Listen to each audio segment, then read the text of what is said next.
Hi hello ಎಲ್ರಿಗೂ ನಮಸ್ಕಾರ. Welcome to my channel. ಇವತ್ತಿನ ವಿಡಿಯೋದಲ್ಲಿ ವರಮಹಾಲಕ್ಷ್ಮಿ ದೇವಿಗೆ ಒಂದೇ ಬಿಂದಿಗೆನ ಯೂಸ್ ಮಾಡಿಬಿಟ್ಟು ಯಾವ ರೀತಿಯಾಗಿ ಸೀರೆನ ಉಡಿಸ್ಬೋದು ಅಂತ ಹೇಳ್ಬಿಟ್ಟು ತೋರಿಸ್ತಾ ಇದ್ದೀನಿ. ಮೊದಲಿಗೆ ಇಲ್ಲಿ ನಾನು ಸೀರೆನ ತಗೊಂಡಿದ್ದೀನಿ. ಸೀರೆನ ಓಪನ್ ಮಾಡಿಕೊಂಡು ಸ್ಟಾರ್ಟಿಂಗಿಂದನೇ ನಾನು ನೆರಿಗೆಗಳನ್ನ ಮಾಡ್ಕೋತಾ ಇದ್ದೀನಿ. ಚಿಕ್ಕದಾಗಿರೋಂಥ ನೆರಿಗೆಗಳನ್ನ ಮಾಡ್ಕೊಳ್ಳಿ. ಎಷ್ಟು ನೆರಿಗೆಗಳು ಆಗುತ್ತೋ ಅಷ್ಟು ಚೆನ್ನಾಗಿ ದೇವಿಗೆ ಸೀರೆನ ಉಡಿಸ್ಬೋದು.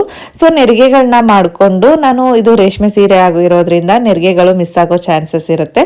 ಸ್ವಲ್ಪ ನೆರಿಗೆಗಳನ್ನ ಮಾಡಿಕೊಂಡು ನಂತರ ನಾನು ಈ ರೀತಿಯಾಗಿ ಜೋಡಿಸ್ಕೊಂಡು ಕ್ಲಿಪ್ನ ಹಾಕೋತಾ ಇದ್ದೀನಿ. ನೆರಿಗೆಗಳು ಎಲ್ಲೂ ಕೂಡ ಮಿಸ್ ಆಗಬಾರ್ದು. ನೀಟಾಗಿ ಜೋಡಿಸ್ಕೊಂಡು ಕ್ಲಿಪ್ನ ಹಾಕೊಳ್ಳಿ. ನಾನು 3 ಸೈಡಲ್ಲೂ ಕೂಡ ನೆರಿಗೆಗಳನ್ನ ಜೋಡಿಸ್ಕೊಂಡ್ಬಿಟ್ಟು ಕ್ಲಿಪ್ನ ಹಾಕೋತಾ ಇದ್ದೀನಿ. ಕ್ಲಿಪ್ ಹಾಕೊಂಡು ಮತ್ತೆ ಕಂಟಿನ್ಯೂ ಮಾಡಿ ನೆರಿಗೆಗಳನ್ನ ಜೋಡಿಸ್ಕೊತಾ ಇದ್ದೀನಿ. ಸೀರೆಯಲ್ಲಿ ಮುಕ್ಕಾಲು ಭಾಗದಷ್ಟು ನಾನು ಸೀರೆಯ ನೆರಿಗೆಗಳನ್ನ ಮಾಡ್ಕೋತಾ ಇದ್ದೀನಿ. ಒಂದು ಕಾಲು ಭಾಗದಷ್ಟು ಸೆರಗನ್ನ ಯೂಸ್ ಮಾಡ್ತಾ ಇದ್ದೀನಿ. ಸೊ ನಂತರ ಈ ರೀತಿಯಾಗಿ ಎಲ್ಲ ನೆರಿಗೆಗಳನ್ನ ಮಾಡ್ಕೊಂಡ ನಂತರ ಕ್ಲಿಪ್ನ ಹಾಕ್ಕೋಬೇಕು. ಈ ರೀತಿಯಾಗಿ ಜೋಡಿಸ್ಕೊಂಡು ನಾನು 3 ಸೈಡು ಕೂಡ ಕ್ಲಿಪ್ನ ಹಾಕೋತಾ ಇದ್ದೀನಿ. ನಂತರ ಈಗ ಸೀರೆಯ ಸೆರಗನ್ನ ಆಫ್ ಫೋಲ್ಡ್ ಮಾಡಿಕೊಂಡು ಇಲ್ಲಿ ನಾನು ಸೀರೆಯ ಪ್ಲೇಟ್ಸ್ನ ಮಾಡ್ಕೋತಾ ಇದ್ದೀನಿ. ಸೆರಗಿನ ಪ್ಲೇಟ್ಸ್ನ ಆಫ್ ಫೋಲ್ಡ್ ಮಾಡ್ಕೋತಾ ಇದ್ದೀನಿ. ಸೊ ಈ ರೀತಿಯಾಗಿ ನಾನು ಫೋಲ್ಡ್ ಮಾಡಿಕೊಂಡು ನಂತರ ಇಲ್ಲಿ ಚಿಕ್ಕದಾಗಿರೋಂಥ ಪ್ಲೇಟ್ಸ್ನ ಮಾಡ್ತಾ ಇದ್ದೀನಿ ಸೆರಗಲ್ಲಿ. ಸೊ ಒಂದು 4 ಪ್ಲೇಟ್ಸ್ ಆಗುತ್ತೆ ಚಿಕ್ಕದಾಗಿರೋವಂಥವು ಮಾಡಿಕೊಂಡ್ರೆ. ಸೀರೆಯ ಸೆರಗಿನ ಪ್ಲೇಟ್ಸ್ಗೆ ಸ್ಟಾರ್ಟಿಂಗಲ್ಲಿ ನಾನು ಸೇಫ್ಟಿ ಪಿನ್ನ ಯೂಸ್ ಮಾಡ್ಕೋತಾ ಇದ್ದೀನಿ. ನಂತರ ಈ ರೀತಿಯಾಗಿ ಪ್ಲೇಟ್ಸ್ನ ಜೋಡಿಸ್ಕೊಂಡು ಒಂದು 2 ರಿಂದ 3 ಗುಂಡ್ ಪಿನ್ನ ಯೂಸ್ ಮಾಡಿಬಿಟ್ಟು ಈ ರೀತಿಯಾಗಿ ಜೋಡಿಸ್ಕೊಂಡು ಹಾಕೋತಾ ಇದ್ದೀನಿ. ಸೀರೆಗೆ ಯೂಸ್ ಮಾಡೋಂಥ ಗುಂಡ್ ಪಿನ್ನು, ಸೇಫ್ಟಿ ಪಿನ್ನು, ಶಾರ್ಪ್ ಆಗಿರೋಂತಹ ಗುಂಡ್ ಪಿನ್ನು ಮತ್ತು ಸೇಫ್ಟಿ ಪಿನ್ನ ಯೂಸ್ ಮಾಡಿ. ಮೊಂಡಾಗಿತ್ತು ಅಂದರೆ ಸೀರೆ ಹಾಳಾಗೋ ಚಾನ್ಸಸ್ ತುಂಬಾ ಇರುತ್ತೆ. ಸೊ ಹೊಸದಾಗಿ ತೊಗೊಂಡು ಯೂಸ್ ಮಾಡೋದು ತುಂಬಾ ಬೆಸ್ಟ್ ಅಂತ ಹೇಳ್ತೀನಿ. ಸೊ ಈ ರೀತಿಯಾಗಿ ನಾನು ಸೇಫ್ಟಿ ಪಿನ್ನು, ಗುಂಡ್ ಪಿನ್ನೆಲ್ಲ ಹಾಕ್ಕೊಂಡು ಸೀರೆನ ಫೋಲ್ಡ್ ಮಾಡಿಬಿಟ್ಟು ಇಟ್ಕೋತಾ ಇದ್ದೀನಿ. ಇದು ಹಬ್ಬದ ಹಿಂದಿನ ದಿನನೇ ಈ ರೀತಿಯಾಗಿ ರೆಡಿ ಮಾಡಿ ಇಟ್ಕೊಂಡ್ರೆ ತುಂಬ ಈಸಿಯಾಗಿ ನಾವು ಹಬ್ಬದ ದಿನ ದೇವಿಗೆ ಸೀರೆನ ಉಡಿಸ್ಬೋದು. ಇವತ್ತು ನಾನು ದೇವಿಗೆ ರೆಡಿಮೇಡ್ ಅಸ್ತ ಯೂಸ್ ಮಾಡ್ತಾ ಇಲ್ಲ. ರೆಡಿಮೇಡ್ ಅಸ್ತ ಇಲ್ಲ ಅಂದಾಗ ಮನೆಯಲ್ಲಿರುವಂತಹ ಬ್ಲೌಸ್ ಪೀಸು ಮತ್ತು ನ್ಯೂಸ್ ಪೇಪರ್ನ ಯೂಸ್ ಮಾಡಿಕೊಂಡು ಯಾವ ರೀತಿಯಾಗಿ ದೇವಿಗೆ ಅಸ್ತನ ರೆಡಿ ಮಾಡ್ಬೋದು ಅಂತ ಹೇಳ್ಬಿಟ್ಟು ತೋರಿಸ್ತಾ ಇದ್ದೀನಿ. ಒಂದು ಬ್ಲೌಸ್ ಪೀಸ್ನ ಈ ರೀತಿಯಾಗಿ ಓಪನ್ ಮಾಡಿಕೊಂಡು 2 ಸೈಡಲ್ಲೂ ಈ ರೀತಿಯಾಗಿ ನ್ಯೂಸ್ ಪೇಪರ್ನ ಇಟ್ಕೊಳ್ಳಿ. ಮಿಡಲಲ್ಲಿ ಖಾಲಿ ಇರಬೇಕು. ಇನ್ನೊಂದು ಸೈಡಲ್ಲಿ ಇರುವಂತಹ ಬ್ಲೌಸ್ ಪೀಸ್ನ ಈ ರೀತಿಯಾಗಿ ಫೋಲ್ಡ್ ಮಾಡಿಕೊಂಡು ಇನ್ನೊಂದು ಸೈಡಿಂದ ನಾವು ಈ ರೀತಿಯಾಗಿ ರೋಲ್ ಮಾಡ್ಕೋಬೇಕು. ಈ ರೀತಿಯಾಗಿ ರೋಲ್ ಮಾಡಿಕೊಂಡು ನಂತರ ನಾವು ಪೇಪರ್ ಎಲ್ಲಿ ಸ್ಟಾರ್ಟ್ ಆಗಿರುತ್ತೋ ಅಲ್ಲಿಗೆ ಒಂದು ಗುಂಡ್ ಪಿನ್ನ ಈ ರೀತಿ ಸೆಕ್ಯೂರ್ ಮಾಡ್ಕೊಳ್ಳಿ. ಹಾಗೆ ಪೇಪರ್ ಎಲ್ಲಿ ಎಂಡ್ ಆಗಿರುತ್ತೋ ಅಲ್ಲಿಗೆ ಇನ್ನೊಂದು ಗುಂಡ್ ಪಿನ್ನ ಸೆಕ್ಯೂರ್ ಮಾಡ್ಕೊಳ್ಳಿ. 2 ಕಡೆನೂ ಅದೇ ರೀತಿಯಾಗಿ ಗುಂಡ್ ಪಿನ್ ಸಹಾಯದಿಂದ ಸೆಕ್ಯೂರ್ ಮಾಡ್ಕೊಳ್ಳಿ. ಈಗ ನಮಗೆ ಅಸ್ತ ರೆಡಿ ಆಗಿದೆ.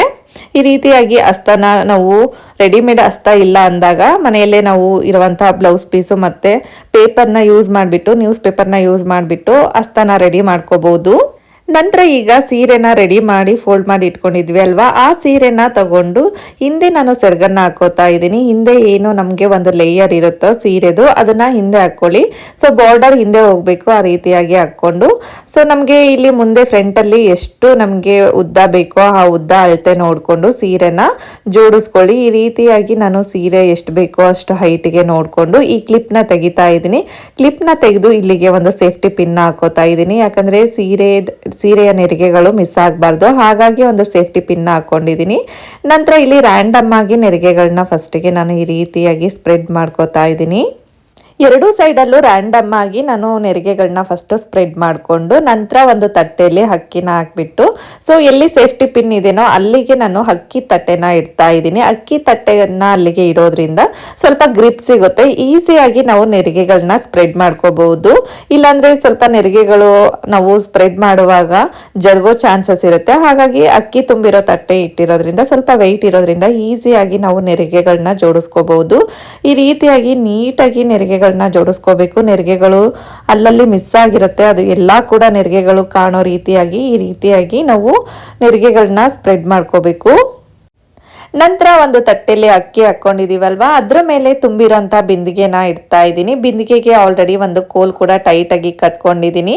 ನಂತರ ನಾವು ರೆಡಿ ಮಾಡ್ಕೊಂಡಿರೋಂಥ ಅಸ್ತನ ಇವಾಗ ಫಿಕ್ಸ್ ಮಾಡ್ತಾ ಇದ್ದೀನಿ. ಲಾಸ್ಟಲ್ಲಿ ಗುಂಡ್ ಪಿನ್ನ ತೆಗೆದುಬಿಟ್ಟು ಈ ರೀತಿಯಾಗಿ ಕೋಲ್ ಒಳಗಡೆ ಹಾಕ್ಬಿಟ್ಟು ಮತ್ತೆ ಗುಂಡ್ ಪಿನ್ನ ಈ ರೀತಿಯಾಗಿ ಸೆಕ್ಯೂರ್ ಮಾಡ್ಕೋತಾ ಇದ್ದೀನಿ. 2 ಸೈಡಲ್ಲೂ ಕೂಡ ಅದೇ ರೀತಿಯಾಗಿ ಸೆಕ್ಯೂರ್ ಮಾಡ್ಕೊಳ್ಳಿ.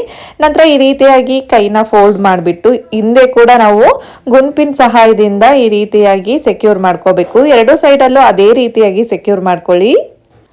ನಂತರ ಈಗ ಒಂದು ದಾರನ ಕಟ್ಕೋತಾ ಇದ್ದೀನಿ. ಒಂದು ಕೈ ಒಳಗಡೆ ಸ್ವಲ್ಪ ಸ್ಪೇಸ್ ಇರುತ್ತೆ, ಅಲ್ಲಿಂದ ನಾವು ಈ ರೀತಿಯಾಗಿ ಥ್ರೆಡ್ನ ತಕ್ಕೊಂಡು ಇನ್ನೊಂದು ಕೈ ಒಳಗಡೆನ ಈ ರೀತಿಯಾಗಿ ನಾವು ಥ್ರೆಡ್ನ ತಕ್ಕೊಂಡು ಈ ರೀತಿಯಾಗಿ ಟೈಟಾಗಿ ಕಟ್ಕೊಳ್ಳಿ. ಸೊ ಉಳಿದಿರೋಂಥದ್ದನ್ನ ಈ ರೀತಿಯಾಗಿ ಒಳಗಡೆ ಫೋಲ್ಡ್ ಮಾಡ್ಕೋಬಹುದು.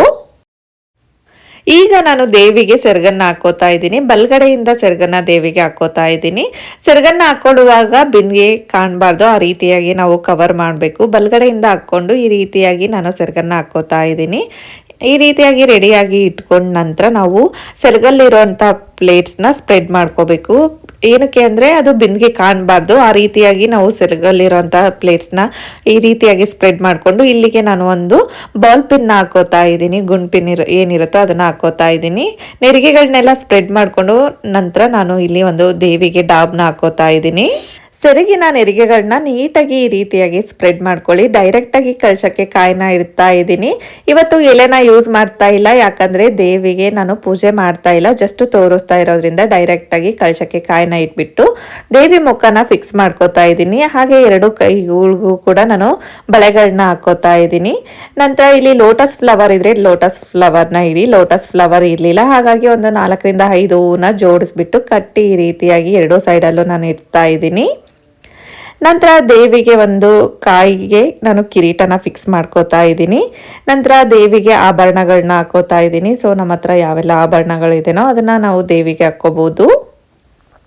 ನಂತರ ದೇವಿಗೆ ನಾನು ಜಡೆನ ಫಿಕ್ಸ್ ಮಾಡ್ಕೋತಾ ಇದ್ದೀನಿ. ಜಡೆನ ಫಿಕ್ಸ್ ಮಾಡಿಕೊಂಡು ನಂತರ ಲಾಸ್ಟಲ್ಲಿ ನಾನು ಒಂದು ಹೂವಿನ ಹಾರನ ಈ ರೀತಿಯಾಗಿ ಹಾಕೋತಾ ಇದ್ದೀನಿ.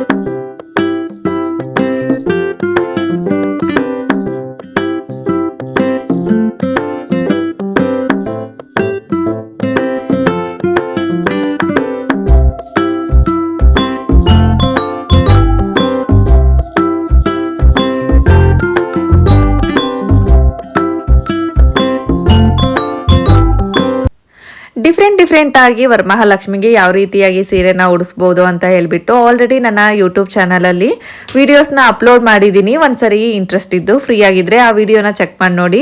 ಸೊ ಐ ಹೋಪ್ ಈ ವಿಡಿಯೋ ಕೂಡ ನಿಮಗೆ ಇಷ್ಟ ಆಗಿದೆ ಅಂತ ಹೇಳ್ಬಿಟ್ಟು ನಾನು ಭಾವಿಸ್ತಾ ಇದ್ದೀನಿ. ವಿಡಿಯೋ ಇಷ್ಟ ಆದರೆ ಪ್ಲೀಸ್ ಒಂದು ಲೈಕ್ ಮಾಡಿ, ಶೇರ್ ಮಾಡಿ, ಕಾಮೆಂಟ್ ಮಾಡಿ. ಇನ್ನು ಯಾರೆಲ್ಲ ನನ್ನ ಚಾನಲ್ನ ಸಬ್ಸ್ಕ್ರೈಬ್ ಆಗದೆ ನೋಡ್ತಾ ಇದ್ದೀರಾ ಪ್ಲೀಸ್ ಹೋಗಿ ಸಬ್ಸ್ಕ್ರೈಬ್ ಮಾಡ್ಕೊಳ್ಳಿ.